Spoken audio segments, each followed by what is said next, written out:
Moin, ihr Landratten. That's the way how we say hello in Hamburg, Germany. I'm going to show you how to bake a super German bread, Roggen-Sauerteigbrot. So it's a very rustic bread made out of 100% rye, which is a flour that we Germans love. And I'm going to show you the whole process now. And let's start. I'm speeding things up a little bit. Let's start by adding some rye flour. I'm using 500 grams of rye flour. And it's super easy to make. Add 10 grams of salt. Next up is our rye sourdough.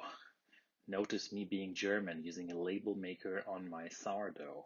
100 grams of sourdough. And next up is the water. I'm going to be using warm water because I want the fermentation to be completed a little bit faster. It's going to take around 5 hours. That's 350 grams of warm water. And now, because it's rye, you just have to stir it a little bit. There's really no gluten development. I should have used a slightly larger bowl, I guess. You see me doing a mess right there.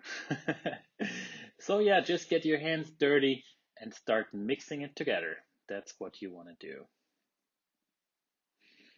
And some more mixing, and some more mixing, and we are going to speed things up a little bit.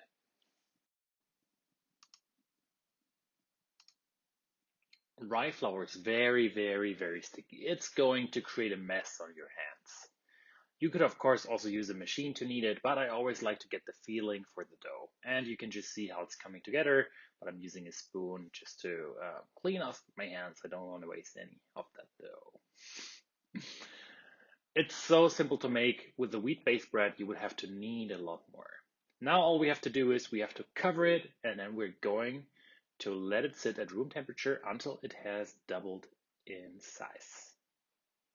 Wait until it doubled in size. And this is around 6 hours later, it doubled in size.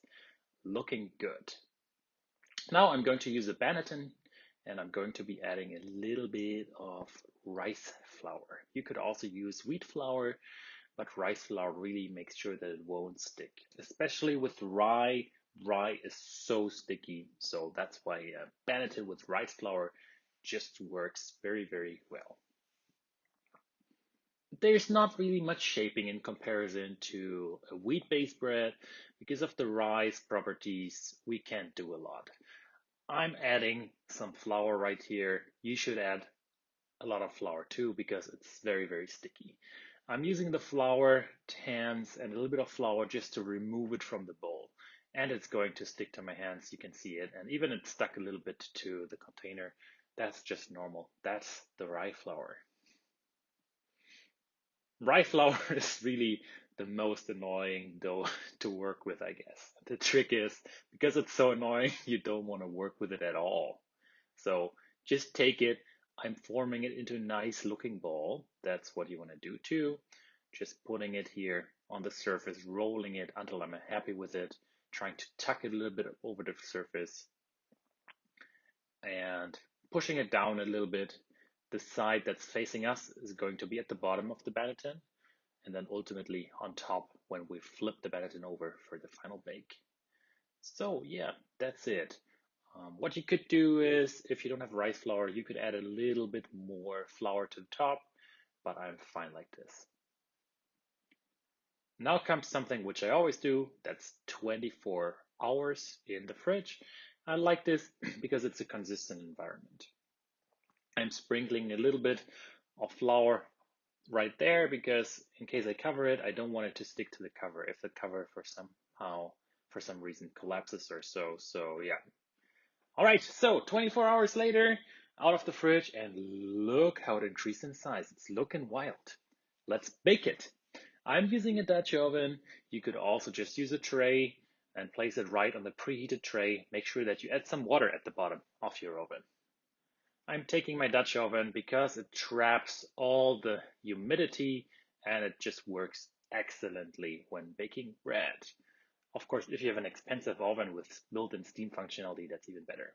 Yeah, now you can see me scoring. And because it's so dense, I'm actually screwing things up here. Whoops. Yeah, that happens sometimes. I probably should get a better lame? I have no idea how to say this. I'm sorry, English speakers, for violating. Oh, that's my head right there. Home office has me not making my hair. I'm cutting it quite deep. I'm just cutting it one more time because I want to make sure that it's properly cut. Let's put it into the oven, 230 degrees Celsius for 25 minutes, and then we will be opening it up because we want the crust to form during the second half of the bake. And are you ready for it? Let's see. Beautiful. And the steam explosion. It's looking very, very good.